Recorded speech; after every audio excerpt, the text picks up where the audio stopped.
Hi, and welcome back to my channel. In today's video, you have part 2 of my June wrap-up. We will also have some books that I am reviewing more in depth for my SCASL project. And when I come to those books, I'm simply going to mention them, give my rating, maybe a word or two about my experiences, and then move on. The first of those was This Is Not the Just Show. I didn't know what I was getting into and ended up disappointed even though I didn't have any expectations going into this book. I rated it 2.5 stars. Do not recommend. The second book was Charming as a Verb by Ben Felipe. I thought this was a decent book, but it went nowhere. So I rated this book 2.5 stars as well. Although I enjoyed myself a little bit more with Charming as a Verb than with This Is Not the Just Show. Next we have The Brave by James Bird. I'm extremely disappointed with this book because there was a narrative voice that sounded interesting.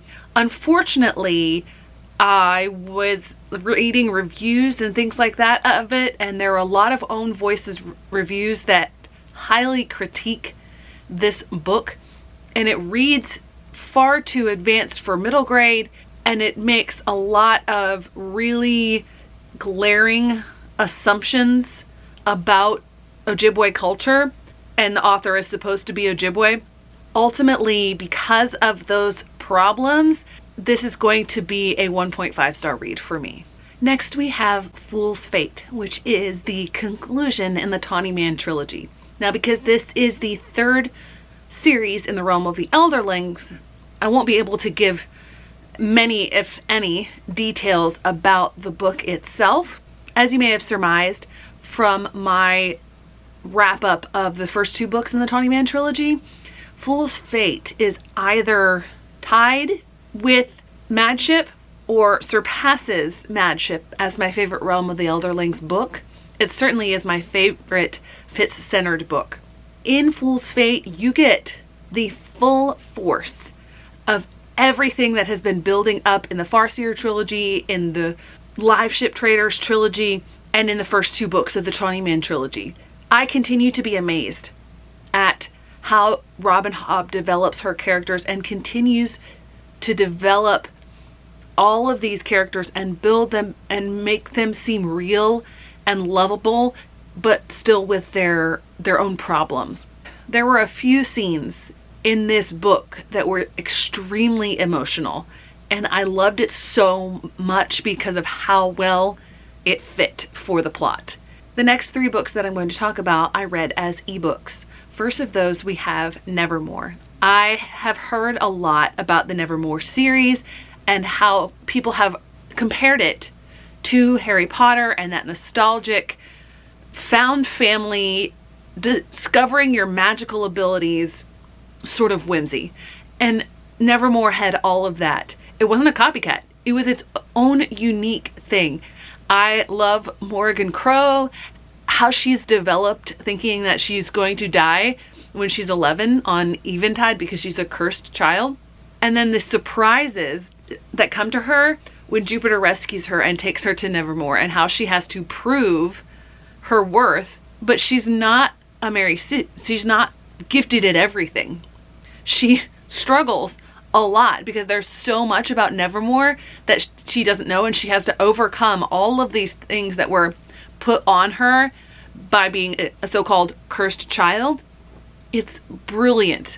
Next we have The Dragon's Promise. So The Dragon's Promise is an e-arc that I received through NetGalley, and it is the sequel to 6 Crimson Cranes. The setup in 6 Crimson Cranes is Shiori, the main character, lives in a world where magic has been banished. There are these demons that they have to keep trapped in this mountain, and so every 7 or 11 years, I forget the amount, a bloodsake is sacrificed, and that keeps those demons trapped in the mountains. Now, Shiori is the youngest of 7 children. She has 6 older brothers. Her mother died shortly after she was born, and her father later remarried. And at first, Shiori liked her stepmother, but then something happened and that shifted, and she started hating her stepmother. And it all had to do with magic and the discovery of magic, potentially, because Shiori has magic. The book opens on her betrothal to a boy, a man that she's never seen. And she's not interested, really. But then some things happen that set events in motion where her stepmother curses both her and her brothers. Her brothers are cursed to be cranes, and she is cursed to never be able to speak of it. She's banished. She has a bowl on her head so no one can see her face and figure out who she is. And her stepmother says if she says one word, for every word that she says, one of her brothers will die. So she can't get anyone to help her. And so Six Crimson Cranes is about her trying to break that curse. It turns out that obviously there was something else going on with that curse and her stepmother's motivation, which is why you have a sequel to it. There's also the involvement of the dragon in the title. So when she's young, you meet him, and I knew that there would be a more pivotal role that he would play, and he plays that in this book. And so she has this dragon's pearl, which is sort of like their soul or their life, that she has to return to a certain dragon. The book, The Dragon's Promise, is that story. I loved this book so much. The way that Elizabeth Lim built the plot was phenomenal.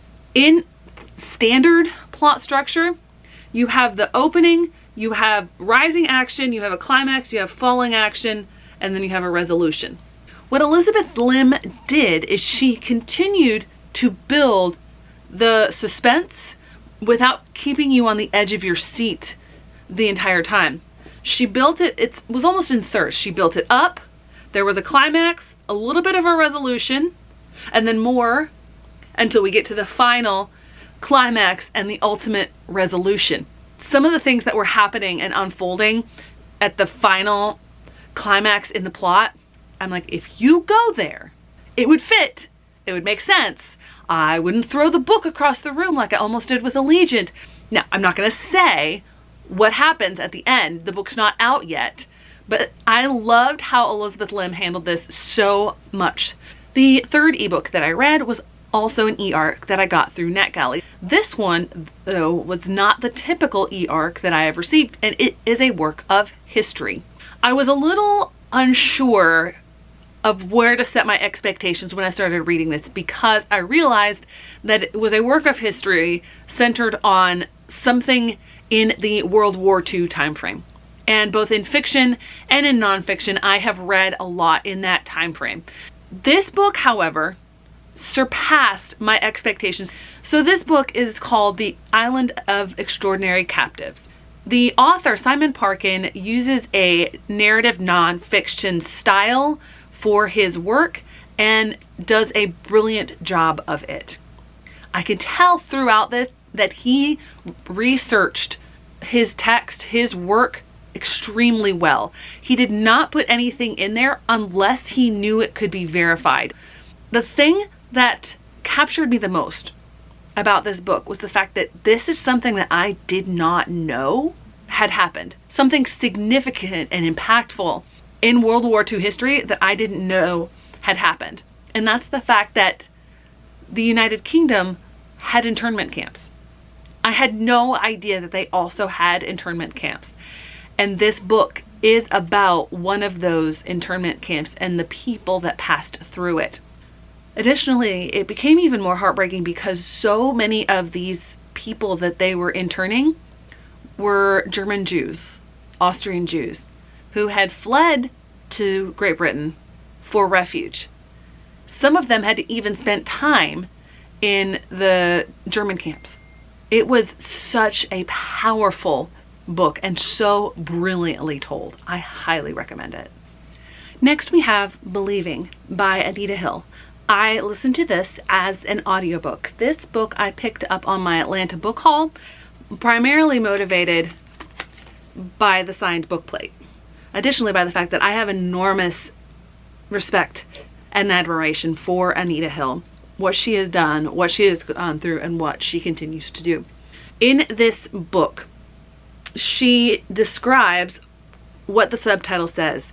the 30-year battle to end gender violence. And she also describes the effects that gender violence have on all kinds of other things in our world. This book, I will say, is probably geared more towards someone who doesn't know necessarily as much about the issue, who hasn't read as much. This is an area where I have spent a lot of time thinking about and contemplating the aspects of what this, the implications of what this actually means. She does a really good job in describing why policy needs to change. That is the overall goal of this book, and she does a really good job of it. For me, partially because I read it as an audiobook, partially because it wasn't necessarily something new, I didn't end up rating it super high, but it's still a really good book for me, and thus I rated it 3.5 stars. But for someone else with a different experience, it'd definitely be probably a higher rating, and I do still recommend this book quite highly. Next we have On the Come Up by Angie Thomas. I also listened to this book as an audiobook. I think it did really well as an audiobook. I think the narrator did a fantastic job. From what I've read, the narrator of this book is the same narrator who did The Hate U Give. This is Angie Thomas's sophomore work. In this book, Bree is the daughter of a rapper who never got his big break before he was killed. Her mother did not handle it well and became an addict, but is now 8 years recovered. She has an older brother who, because he was unable to get a job in his field, he graduated from college, did really well, but is now back home trying to help him survive, and he's working at a pizza shop. But Bree has a gift for words. She has a gift for the rhythm. She has a gift for rap. And she wants to make it big so that she can help her family. She wants to make things better, and she also wants to be a rapper and have success. And yet there's things that constantly seem to stand in the way. And one of those things happens with the school that she attends, which was the same school that her brother attended several years before.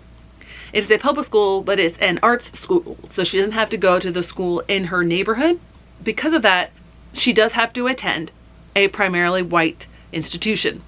And there are a lot of things students face when they have to do that.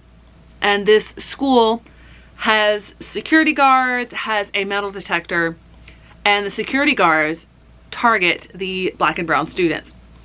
And there's an incident towards the beginning of the book where she is targeted for no reason. She goes to the metal detector, nothing beeps, she's not bringing in anything she shouldn't, except for the fact that she has a bunch of candy in her bag because she's gonna sell it on campus to make some money, but that's not allowed. But that's not the reason that these guards decide to, after a little bit of an argument, throw her to the ground. So that is one of the inciting incidents in here. I thought that Angie Thomas talked about a lot of stuff. She brought up a lot of issues that need to be dealt with. They weren't in your face preaching at you, which was fantastic. I struggle with my review of this book because I think there were still some problems with the plot that she needed to work out. It didn't have enough of a denouement and a resolution for me. It just sort of ended. So ultimately, I rated this book 3.5 stars, which is a good read for me. I love the fact that I was able to read it and that I own it. It just did not end up living up to The Hate U Give. Next we have Starsight by Brandon Sanderson.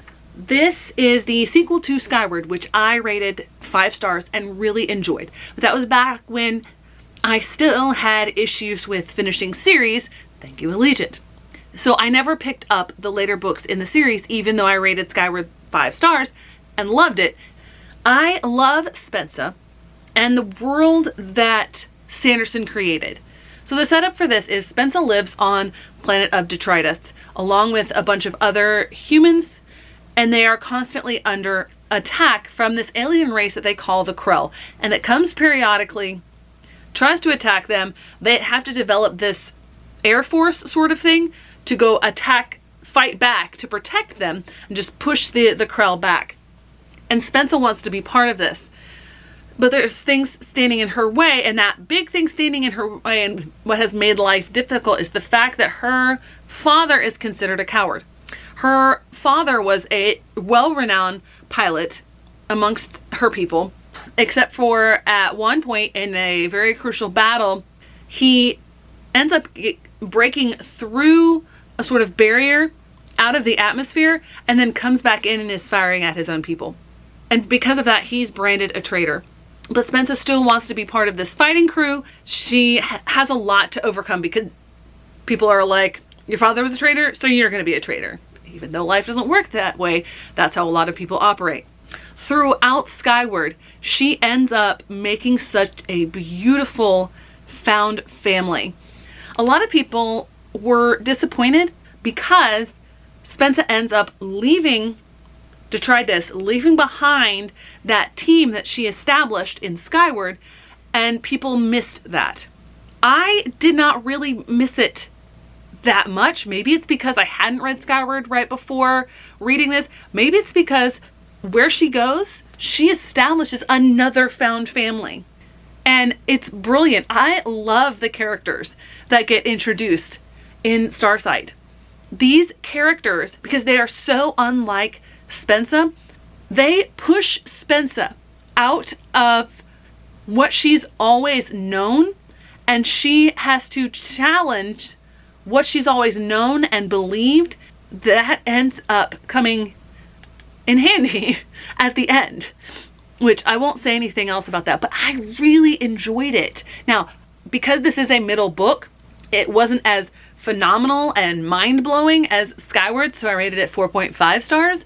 But still, that's amazing. I loved this. Last in this wrap-up session, we have another book by Brandon Sanderson, and that is Alcatraz versus the Evil Librarians. Now, this book was originally published several years ago. I don't remember the original publication date, but Brandon Sanderson is coming out with the 6th book in the series, and this year, the series is getting a cover design reboot. If you had seen the old covers, it needed a reboot. I would not have picked up those other covers, didn't like them. But I saw this one on a Barnes & Noble trip, and I'm like, oh, okay, I want to read this. And I had heard about it as well because Brandon Sanderson, they're doing some sort of promotional package for the 6th book when it is released. But in this book, Alcatraz is an orphan who's been raised in foster care, and he has this problem.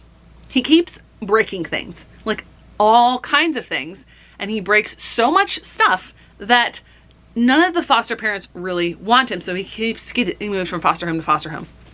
Then on his 13th birthday, he gets his inheritance. It's a bag of sand.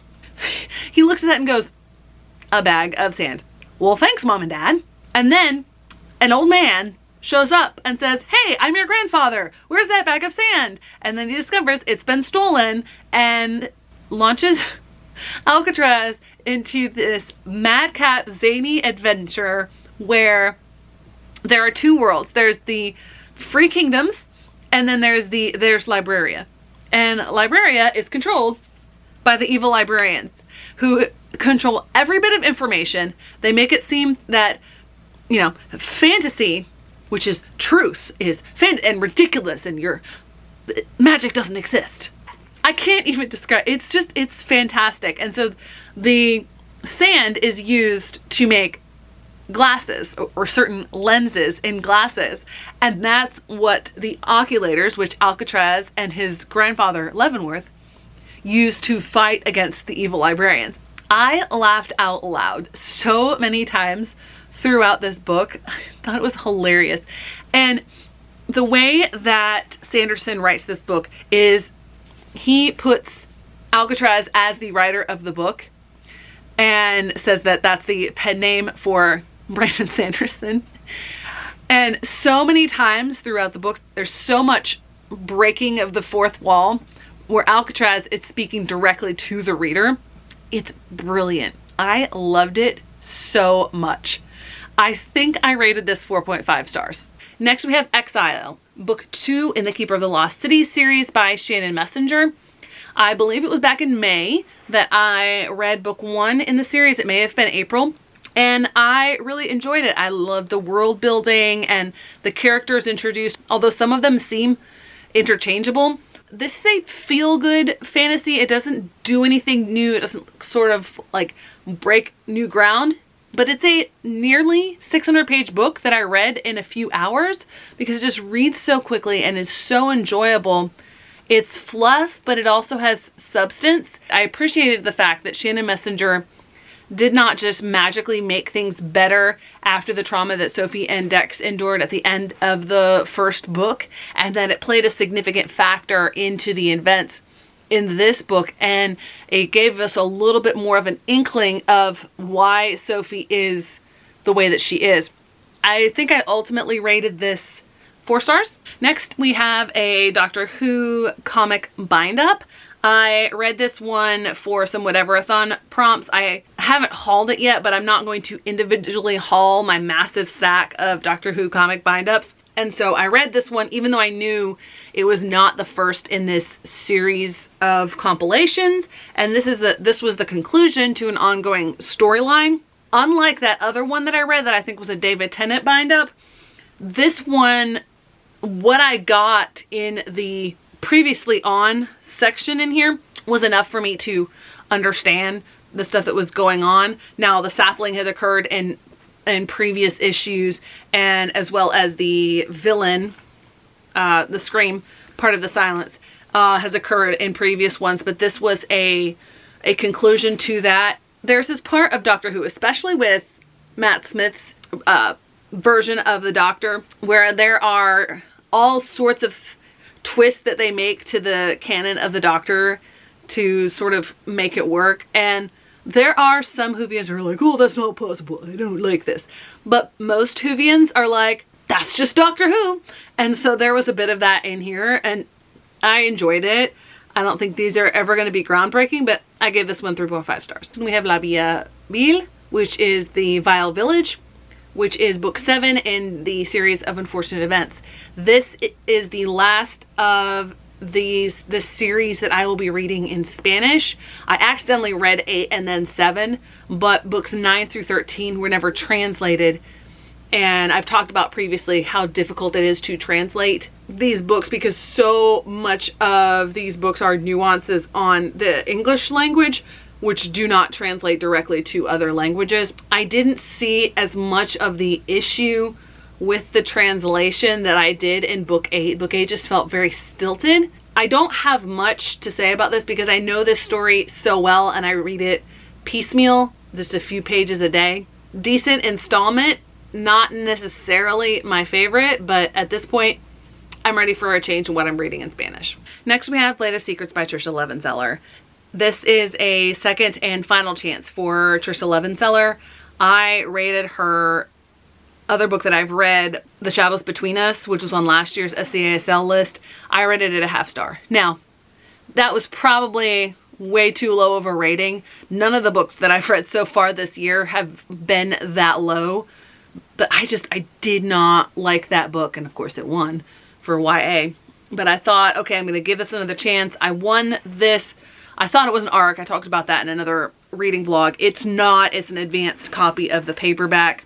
And I read the first couple chapters, noticed some problems, but they weren't enough for me to go, no, I'm never reading that. I thought maybe they'll get sorted out.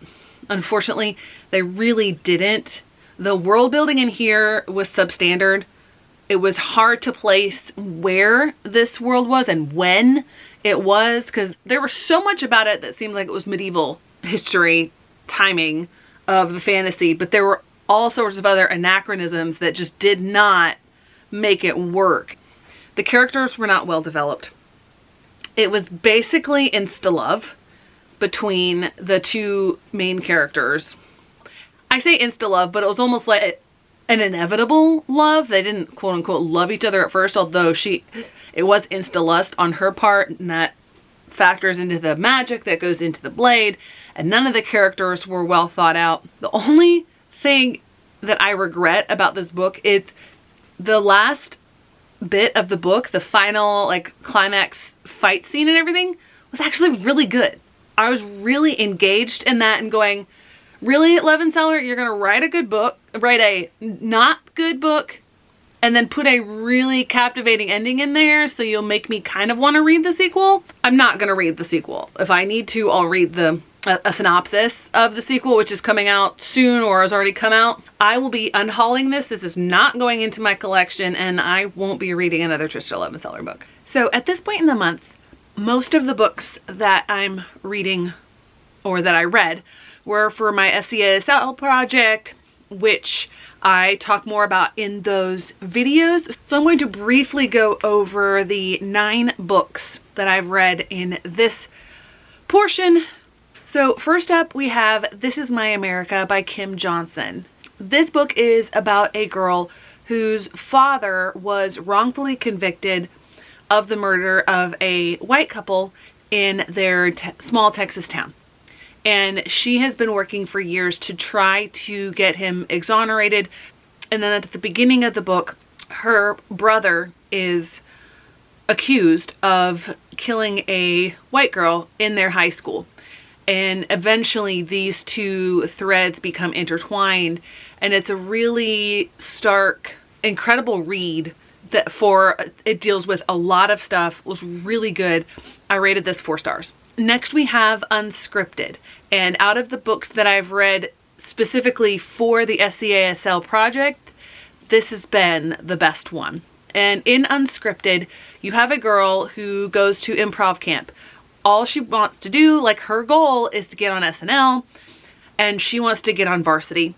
But she ends up dealing with a coach who's only a few years older than her, who starts making advances on her, but she sort of has a crush on him at first.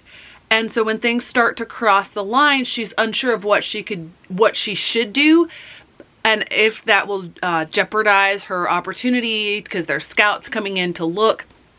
And it's really well done, the way that Nicole Kronzer handles all of this.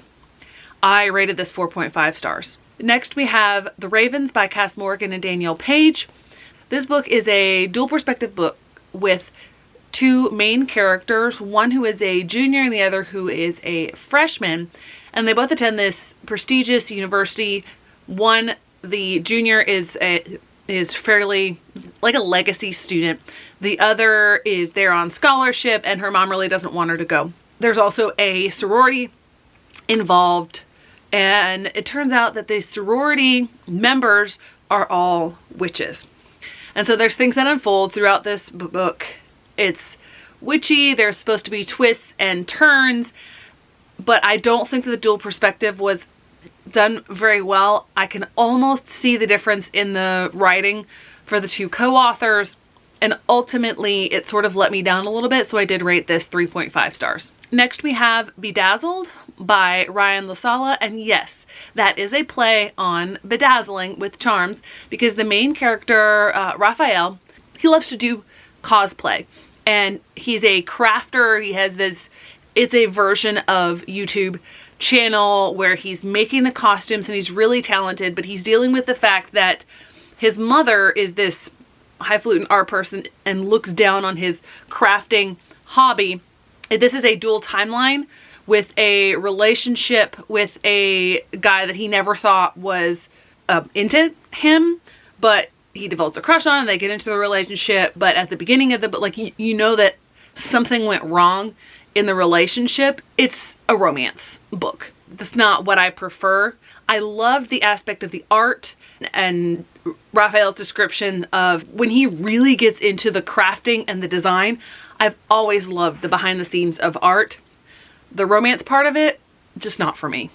So I rated this 3 stars. Next we have Grown, and I struggled with this one. Then it is very hard hitting. It's a quote unquote ripped from the headlines story modeled after what happened with the rapper R. Kelly and all of the charges that came out against him. And the main character, Enchanted, she really wants to be a singer. She goes to this contest and eventually falls into the thrall of this famous artist, Corey Fields. This book chronicles her descent into the relationship, and as the relationship morphs and becomes something ugly and toxic, it opens up where Corey Fields is dead, and yeah, there's lots of blood on Enchanted. So you know that from the beginning of the book. It's well written, but Tiffany D. Jackson does something, and I have read allegedly by her as well. She does something with the unreliable narrator, and I don't know if she does this in all of her books or not, but I've seen it in 2 of her books so far, and I have realized that I do not like the unreliable narrator trope. Ultimately, I rated this 3 stars. I think this is a well-written book. It's a topic that needs to be talked about, but it didn't work for me. And so next we have All He Knew. I think this book was miscategorized, and so I went into it expecting a middle grades book, but the character starts out and he's 6 years old. And this is told in verse, but I read it as an audiobook, so it was told in free verse, so I didn't necessarily really hear that. I heard differences in how the narrative flowed, but the narrator did a good job in not making it stilted. I really struggle with books that are intended for really young audiences because that's not me. I think I really struggled in my enjoyment and my appreciation, my time reading this book. Next we have Tune It Out by Jamie Summer. I really enjoyed this book. The main character, Lou, is living with her single mom, and they're down on their luck. They're living in their truck. She has a really amazing voice, but she also had what will later be diagnosed as sensory processing disorder that causes her to have really strong reactions to touch and to sound. A lot of people, when they don't know that, they would look on her and think that, oh, well, she's mentally deficient or something, but that's not the case. But something happens where the authorities discover they're living in the truck, and they basically take her and put her in the custody of her mom's sister because her mom really can't take care of her. And so through that, she has to process and go through to a completely new situation, completely new people. But she gets a diagnosis and she gets help, and she has people who are in her corner and who are willing to learn and grow along with her. And I just thought it was well done, and I rated it 4 stars. Next we have Closer to Nowhere by Ellen Hopkins. In this story, she tells it using a dual perspective technique between 2 cousins whose names I have unfortunately forgotten. I ended up reading 3 of these books on audiobook in the same day. Probably not the best idea.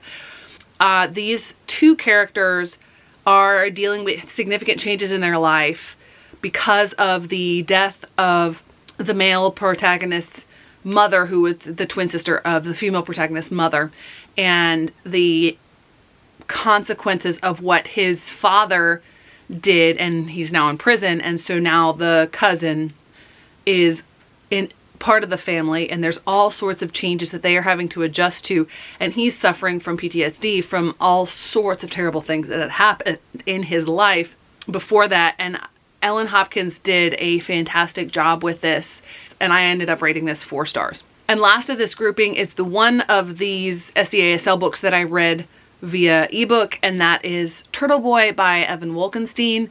I wanted to like this book. It had a lot going for it. You had a character who at the beginning seemed like he would be a sympathetic character. He also has a single mom. His dad died in an unexpected, he just went in for routine hernia surgery, and there were complications in the surgery. And the main character, he also has I don't know what you would call it, he has a growth deficiency or a problem with his chin where there's something wrong, and so his chin seems like it's receding as the other bones in his body grow. So he is teased a lot for that, and he's called Turtle Boy, where hence comes the name.